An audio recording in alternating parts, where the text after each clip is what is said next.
Welcome aboard the Knitty podcast, episode 41. Welcome. My name is Leanne. I am the Knitty Stu. Stu is short for stewardess. I'm a Canadian flight attendant and a knitter, and this is my YouTube channel where I metaphorically take you in my suitcase and we travel together, and I show you all the knitting I've been doing, and I show you footage of the cities that I have the privilege of staying in as part of my job. Thank you so much, everyone, for being here. Welcome. I am here today in the city of Hamilton, Ontario, Canada, Hammertown. It has been a hot minute since I've been here, and I'm excited to have a chat with you today. But I have forgot what a not great background this hotel is. It is not the nicest one. I'll just put it that way. It has all the things, and I'm not fancy, but some of our hotels are a little bougier than others, so I was really struggling to find a good background today. And the weather here in Hamilton today, it's the end of April, and it's warmer than usual. It's 23 degrees here already, and that is 73 Fahrenheit, and it is sunny, but it's windy, and then it was overcast, and then they were calling for rain, and it's quite a mixed bag here today. So is my episode. So thank you for being here. I appreciate all the returning viewers. And if you are new here, please click the like and subscribe button so you don't miss any of my future videos. I try to post once a month. This time I think it's been about 5 weeks. And I have some things to show you. I have 2 finished objects. I have 6 whips, which is a lot for me. And then I got some footage from an area just not too far from here. It's called Ancaster. And Ancaster is it was a village. It is now amalgamated and part of the Hamilton city.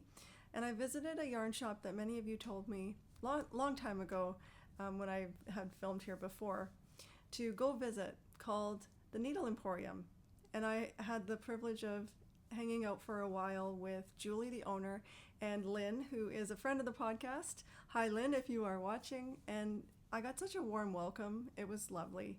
And then after I went to the store, the yarn shop, then I went out to the area called Tiffany Falls, and it was beautiful. And I went out there on a weekday, so I didn't have many other people that were walking out to the falls, and it was really neat. So what I'll do is I'll put that footage at the very end of the video, and I hope you enjoy that placement of it. I was also thinking I have a quick little knit chat at the end and then wrap all of this up. I have a 4:20 shuttle pickup in the lobby in the morning, so no caffeine for me today. I am just having a club soda, good old Canada Dry today. So I hope you'll grab a beverage and a project or something to work on, and that we can have a little catch up here. First thing I'll talk about is what I'm wearing. Before I do that, I will preface saying that all the things I talk about will be linked underneath the video in the show notes so that you can click over to Ravelry. Chances are I'll forget details and all kinds of things because brain. So if you need any of that information, or you can always just leave a comment and ask a question and I'll get back to you. So first up, what I'm wearing today. This here, I'm not sure if I've ever showed this before. This is called the Easy Eyelet Yoke by Chantal Miyagishima, also known as Knitatude. She is a designer from my hometown of Calgary, and I made this back in April of 2021 out of Barocco Remix Lite. I am going to back up and give you a shot of what this looks like. It's a top-down yoke, as the name implies, easy in eyelets, and I made the size medium in the colorway patina, and it's very comfortable. I actually quite like the Barocco Remix, which is recycled fibers. It's all the things. It's got acrylic, nylon, cotton, silk, all recycled fibers. It's wool free. And if you're like me, you wanting to knit all of the summer, spring things, you're probably looking for a type of yarn that you like to work with. And I was very yarn curious about this. I had knit a a hat first to do a gauge swatch, and I was able to get this pattern gauge, which I believe is 20 stitches, using a US 7 4.5mm needle. And yeah, I quite like the way it fits and feels. It's very lightweight, and yeah, it holds structure pretty good. The pattern actually does call for a folded neckband, but I didn't do that, and I did it very cropped. That was a few years back. If I did it again, I'll get back here again so you can see. I probably would have gone a little bit longer, but I do like to wear this with my standard sundress, and it looks kind of cute layered over that. But today, I didn't want to wear my same old sundress, and I thought I would just put it over this top and a pair of jeans, because I would like to try on my whips for you, and that'll make it quite easy. So this will probably disappear after I talk for a bit, and then yeah, so definitely would check out the pattern. I only used 600 yards of the Barocco Remix Lite, which is less than 2 balls of it. So it comes in lots of different colors, and the thing was, I thought it might look like it had bits of things stuck to it because of the the flecks of different types of fibers. But I think this brown, it's more spread out, so it doesn't just look like bits of things stuck to it. Like Ruth Loves to Knit podcast said that, like, someone put a tissue in the dryer and it stuck to her things. Like, she was thinking about that when she looked at some of her Tweety garments. But yeah, so that's what I'm wearing, and now on to my finished objects.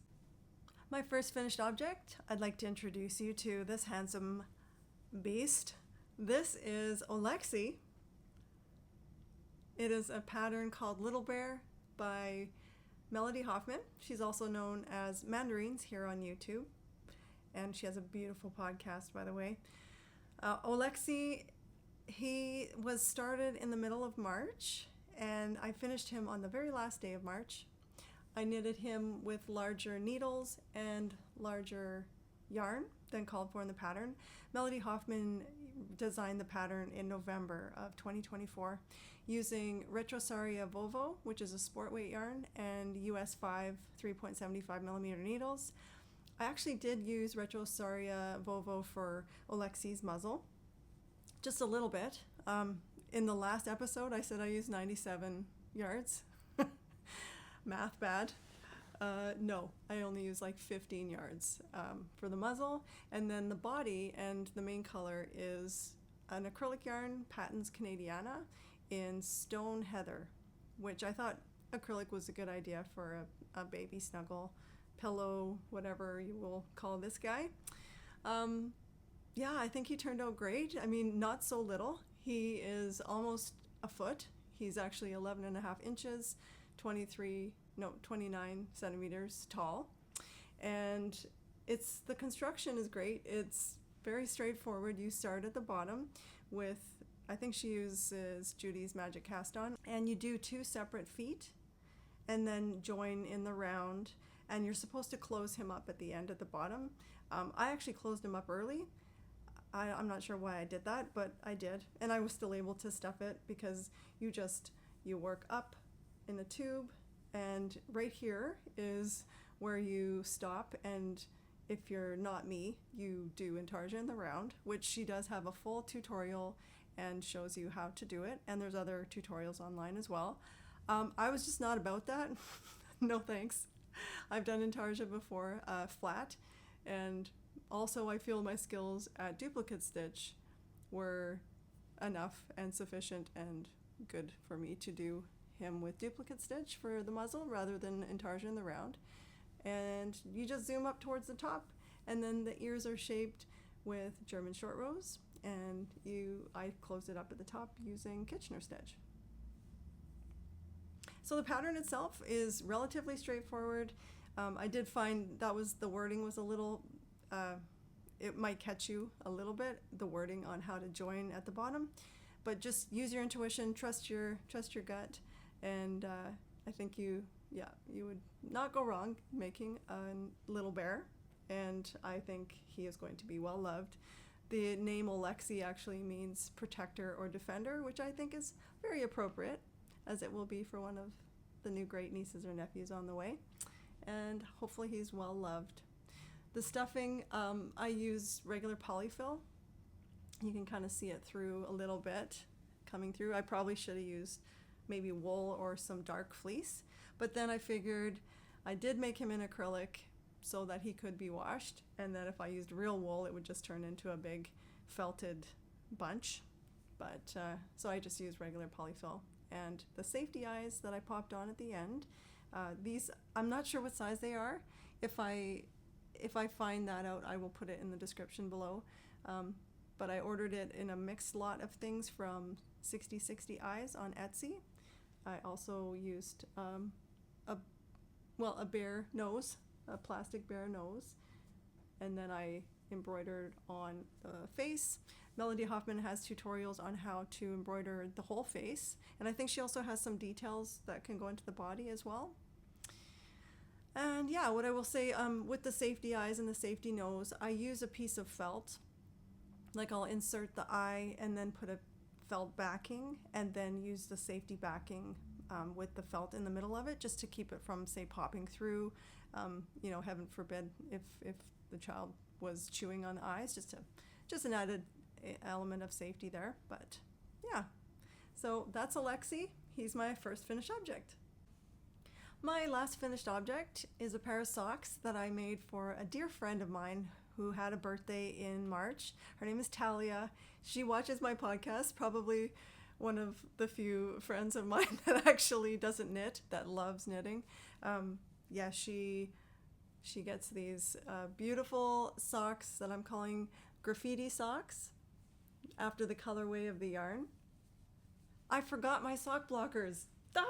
So this will be a little bit awkward. I'll show it like this for now, but then maybe what I'll do is I'll pop up some pictures so that you can see the texture and these gorgeous socks in all their glory.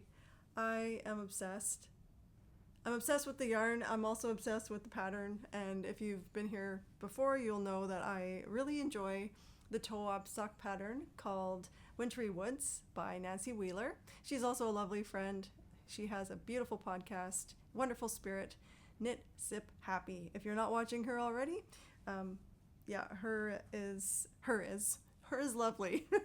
And so is her pattern. So this time, I'm going to pop the picture up over here.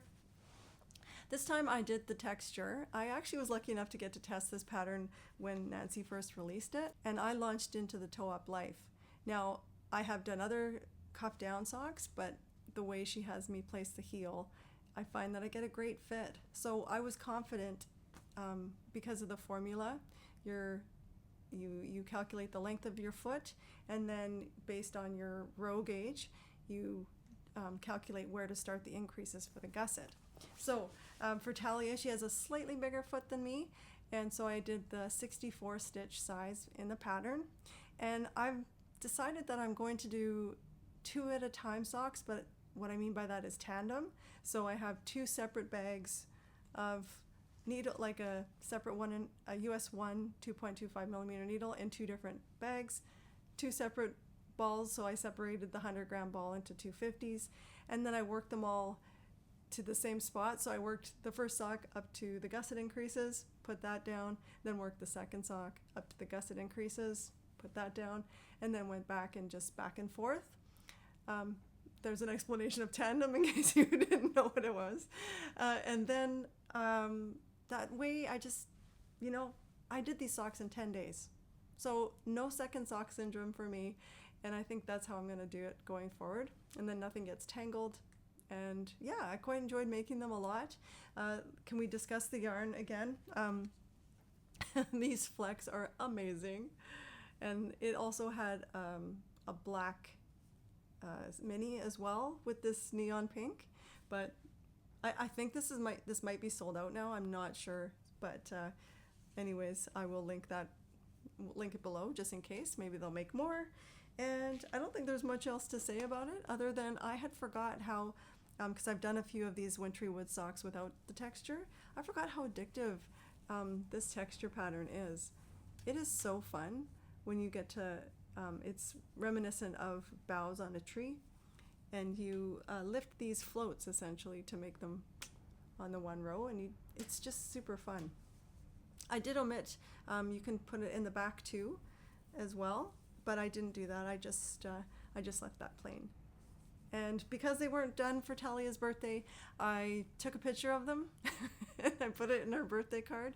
And then when we went out for our birthday visit, I just said, these are coming for you. So Talia, these are coming for you. And that's my last finished object. I'm going to start the whip parade, and I'm going to put my longest standing whip on first here. This is the olive cardigan, which I started at the end of January this year. And I was saying how it had become a little bit of a slog in the last episode because this beautiful pattern by Ivana Sturm has twisted rib, full twisted rib from here all down the side. But you know what? I jumped into it and I got a little bit motivated because I blocked it. Mid-project blocking sometimes is the key, would you agree? When you're feeling like, is this getting anywhere? So I wet blocked it. Let me just move my chair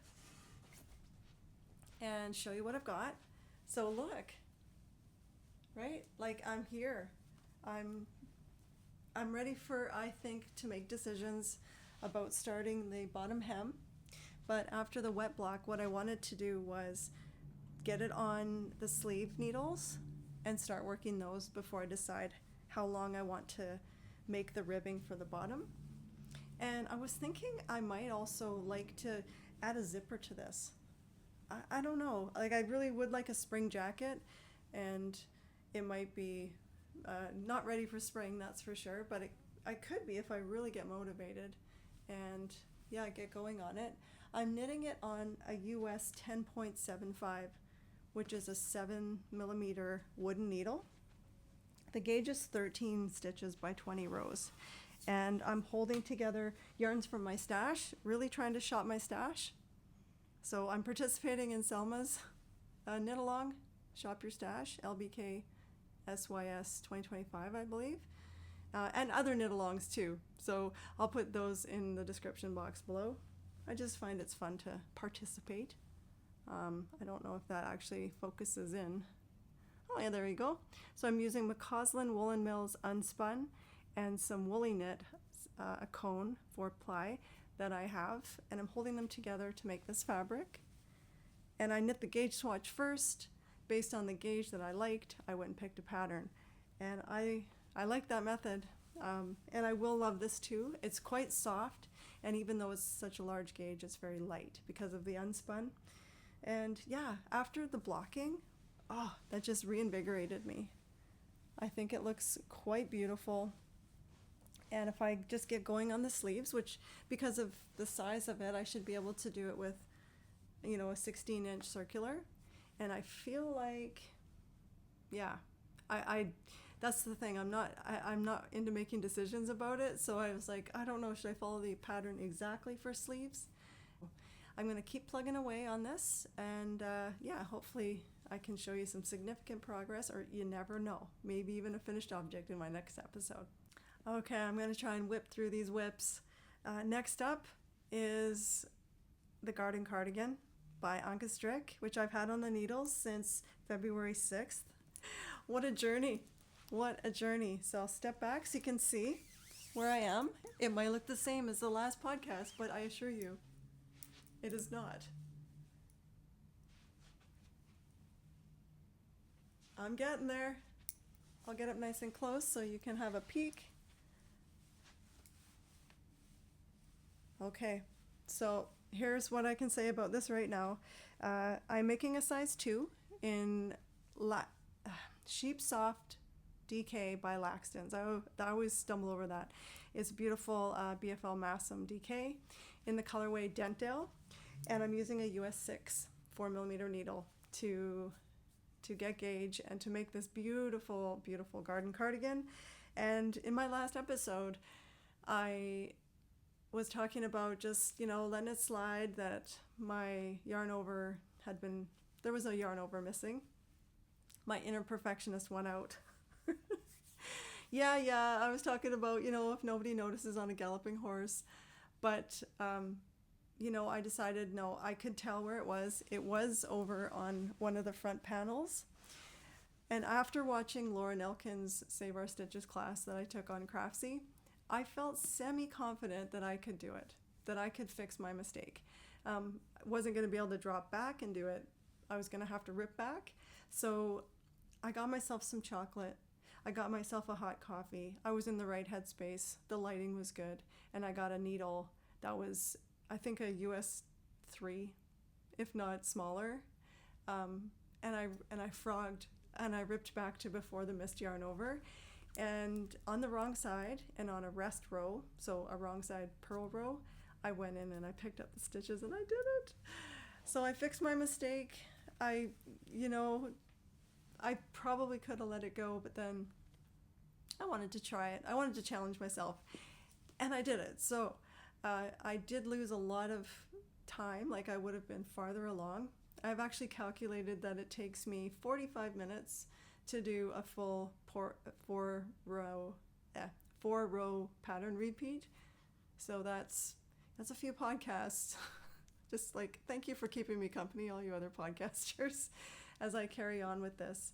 And to keep myself in check, I have started putting stitch markers every few repeats. Now, while I couldn't put one that many, that would be way too many if you did it every few stitches and every yarn over. But this way, at least, if I would catch it sooner rather than later. So that's the progress of my garden cardigan so far. I will also say that I have gone and made a hand-drawn chart of the 4 pattern repeat for the lace section, which is quite simple lace. It's a matter of like getting started correctly and carrying it on across the whole row. This is a lot of back and forth knitting, so you're going to see my next work in progress. I needed something in the round, and I needed something to give me a dopamine hit. So I'll get to that one next. Okay, my next work in progress is a joy. I did not realize how much I was missing a couple of my first loves. 1, hat knitting. 2, color work. And so when this jumped on my needles, the skies opened up and angels started singing. This is the Iris Hat by Trin-Annelie, and I'm using, for the first time, Jamieson's Shetland Spindrift. A color I've never used before is called Earth, and then I'm using some color changing yarn for the color work motif in this beautiful pattern. The Iris Hat, which was released earlier this year. I got to test it, which was, again, a real privilege. I consider it a privilege to be a tester. And then this is Ghost Ranch, little bits that I've got left over of some spin cycle dyed in a wool. And I'm loving it. I'm on an elusive quest, and I have been forever, to knit the perfect for me beanie in these small, tiny needles and very lightweight yarn. I came really, really close with Under the Ivy beanie, which is a pattern by Miyagishima. She's delightful and has a wonderful podcast as well. Please go check her. And I got to test her pattern, and I was incorporating all the things I've learned over my quest to knit a perfect for me beanie, which isn't going to be perfect for everyone else, but I have this way of wearing my hats. I do like a very fitted, like tight almost, if you will, way of liking to wear my beanies, so that if I wear them and go for a run, that they stay just like right at my ears, and I don't like too much poof at the top. So crown decreasing is where I'm at for this hat. I did finish it, and then it was a little bit too long, so I frogged back, and I've just kind of been procrastinating a little bit. I have plenty to finish. What I'm trying to figure out is I need 2.5 inches more to get right there, right to the tippy top of my crown without being too low and too poofy on top. So wish me luck. I'm using a US 3 for the main portion, which is a 3.25 millimeter needle, and I'm doing magic loop. And then for the brim, I am using a US 2 2.75 millimeter needle. This Iris hat motif, beautiful. The pattern is very thorough, and if you are looking for, a color work project or a hat project that has very many customizations and sizes, that pattern has a lot. I think it was 13 pages. And so she also even tells people where to catch their floats if you're doing regular color work. I am finding color changing yarn is so fun, so addictive. And I purposefully changed where the spin cycle would start at the green and work its way up. We got a little ambulance going on out there. Anyway, I'll get on to my next work in progress. The next whip is a collaboration whip that I can only take credit for a teeny tiny bit of, and it is the Jethro cardigan by Tanis Lavallee. And my portion of this collaboration, which is with my other two sisters, Wendy and Mona. Mona did all of the crochet granny squares during her cancer journey of 2024. And then my sister Wendy is going to be joining the panels, and I get to do the knitting portion. So Mona had finished, this is hers, and I'll stand up and show you. She's a little bit smaller than me.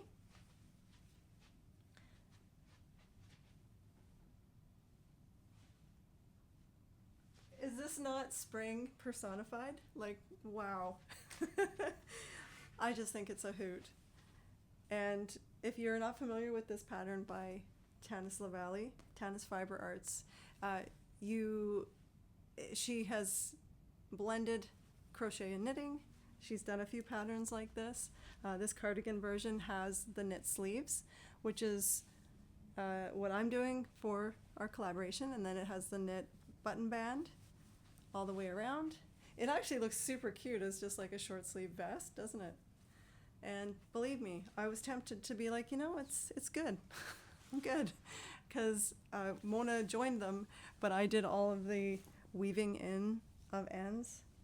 So many ends. So many ends. Yeah. So I did that, and then I started on the sleeves, which I'm knitting in the round, and I had to go up a needle size. It's my sister ordered all of these beautiful colors from Hobie.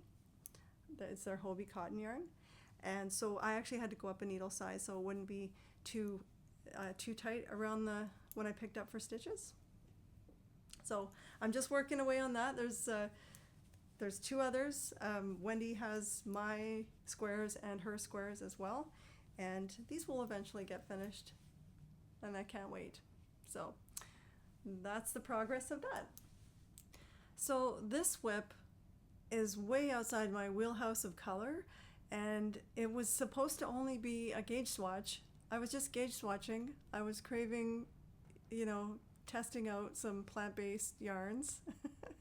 And all of a sudden, Friday night I'm gauge swatching. By Sunday I was on round 16 of the colorwork chart here.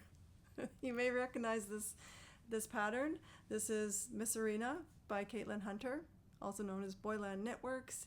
And I was just messing around with some summer yarn that I had bought last year, Drops Bell, and some Wool Dreamers Saona. And this was the initial gauge swatch. I was just like, I wonder if the Drops Bell works exactly like the Sandnes Garn Lena, which I've used. And I have the Anchor Summer shirt in the Lena, and I honestly find it a little bit heavy. I don't know what that is. I'm pretty sure these are almost essentially exactly the same, but I'm not finding that with this. This pattern I've been seeing everywhere, and I love color work, and I love Caitlin Hunter, and I like lace, and I like cable, but I've never done color work with 100% cotton yarns before, so we'll see how this goes. I'll show you so far what I got. I'm making size 2. Hoping for like a 38, 39 inch bust, not too much ease, hopefully. And I did the collar because I was just going to gauge swatch a little bit. I didn't do the cast on the way it is in the pattern, but at the end I think I will pick up and knit a collar based on the way I like it fitting. So I'm loving it so far. It's very addictive, and what I'm doing for my color work, which I've talked about before, is I have a plastic yarn guide thimble, and I don't catch my floats. And I did make a video, because I've had lots of people ask about it. It's it's not a very professional video, but it gives the gist on how I get tension as an English thrower using a yarn guide for color work in my left hand. So I will put that up top here, and if you wanted to have a peek and see what I do, how I finagle that. But yeah, I'm really quite excited about this. My friend Sophie of Cozy Meadow Knits also just finished a bunch of long-standing projects, so she's just cast one on too, and I can't wait to keep going with this. I actually had to just put it away, and I'm going to try and work on my other cardigans, but wouldn't this be lovely to have for summer? Yeah. Let me know if you've knit the Misurina. I think a lot of people have, and it looks so good on everyone. Now, my playing with color, I feel, was the hardest thing, was to choose the color, and I'm not sure what I went with this. This is color 11, Ultrosa, but it's a warm color, and now that my hair is lighter, maybe that'll look good on me. I mean, I guess we'll see, and if not, I'm having a great time knitting on it. So, okay, what have I got left? I think I have one more whip left to show you. Okay, be right back. My final work in progress is a strictly practical knit, and you may recognize it. Well, no, it's just all bunched up on a needle, but maybe recognize the first little bit there. This is a ranunculus, my 5th ranunculus, R5. So I wonder if I can keep up with Wintery wood-socks and ranunculus. So I've got 5 Wintery wood-socks, and this is my 5th ranunculus, which I 100% want to have as a cover-up, which is one of the favorite things about my ranunculuses, is how they are so nice with the sundresses. And I think I may do this one short sleeve, but I held this up, this color, which is BC Garn Biobalance, white, color 01. And this picks up a pop of every single sundress that I have. So I thought, yep, it's time for a summer ranunculus. And I have a special little customization on how I like my ranunculuses to fit. And I cast on with a US 2. And I also do like 150 stitches. And I do like a long collar, which tends to stretch out. And I skip portions of the lace panel and do other portions, and I have my measurements down, so I feel like it's a sure thing for me. So I just cast this on. I want to keep working on it so that I have it to wear with all my sundresses soon. I just feel so inspired by all the summer knits right now. I didn't really think I was a summer garment knitter, but I really actually do like my summer knits that I have. That is all my knitting content, all my works in progress. I can't believe how much I have on the go right now. And it'll probably get to that place where everything wraps up and I'll be like, oh my gosh, I have like 6 finished objects to show. But for now, I'm just enjoying the slower pace of this color work Misurina and trying to work through those cardigans. They're really not in a big hurry at all, but yeah, I'm certainly finding joy in my knits right now, and I've had, a few other things on the go in my life right now, and I'll talk about that next. But right now, I will bid anyone adieu if you're not here for the knit chat at the end, and wish everyone well. I hope that your making is bringing you joy, and that you're feeling happy and healthy and free of suffering. Please, leave me a comment, say hello, let me know what you are knitting on. I always love reading that. And yeah, if you're heading out now, I will hopefully see you next time. I will just do a brief wrap up here and then get myself some dinner. And I do have to wind down rather early, as I mentioned. I have a 4:20 in the morning pickup. So I will have my alarm set for 3 a.m. so that I can have time to journal and meditate and get ready for the day back to Calgary tomorrow. First of all, I wanted to say thank you to everyone's condolences and kind comments regarding the passing of Mrs. Schulte and my Auntie Jean. So I appreciate this community so much. Everyone, we've all had our experiences, and I just love the genuine, I won't say sympathy, it's more empathy, where a lot of us have walked and experienced loss, so we can reach out to one another in that authentic way. So I appreciate those comments. Thank you so much. And also for your well wishes regarding the new adventure for my sister Wendy and my brother-in-law Robert, as they have purchased the weaving studio in Crawford Bay called Barefoot Weaving, and also a bed and breakfast in the area as well. They're very excited. They're busy wrapping up life here in Alberta and getting their property here ready for sale to make that transition out there. And this last weekend, they actually went out to Crawford Bay to the weaving studio to celebrate the 30th anniversary of that place with the owner and her husband.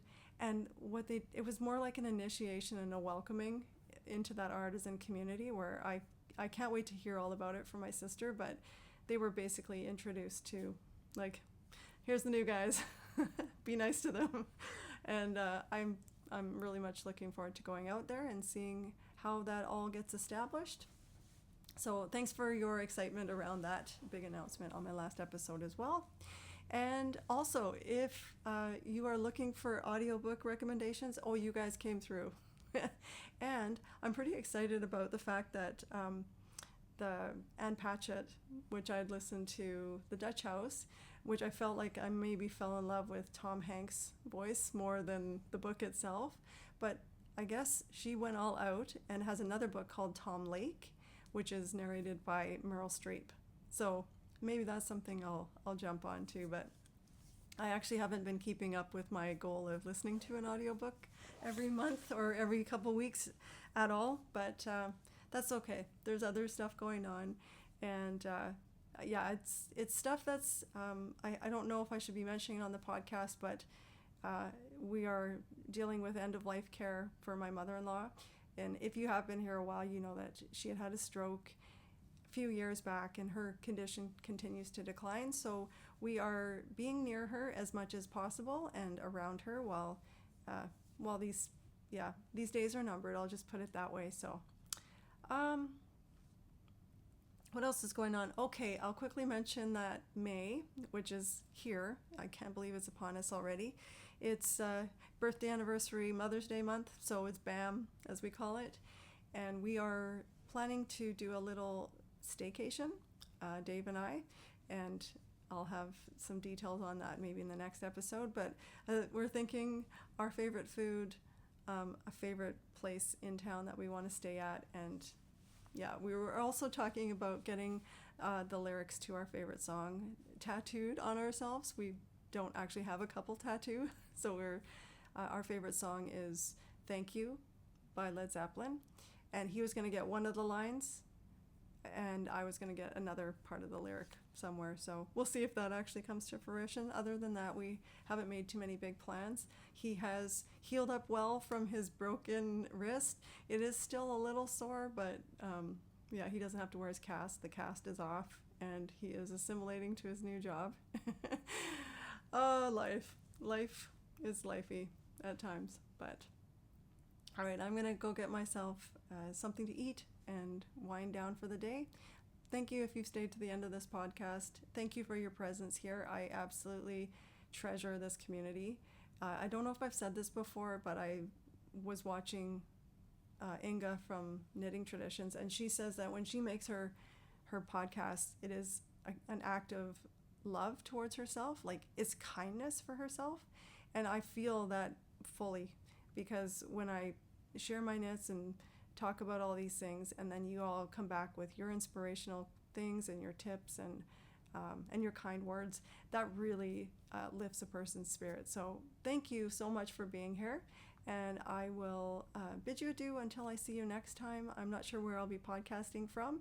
Summer schedule is getting started, but for now I'm probably coming back to Hamilton a few times, and yeah, we'll catch up when we do. Until then, I hope your skies are friendly. Take care. Bye.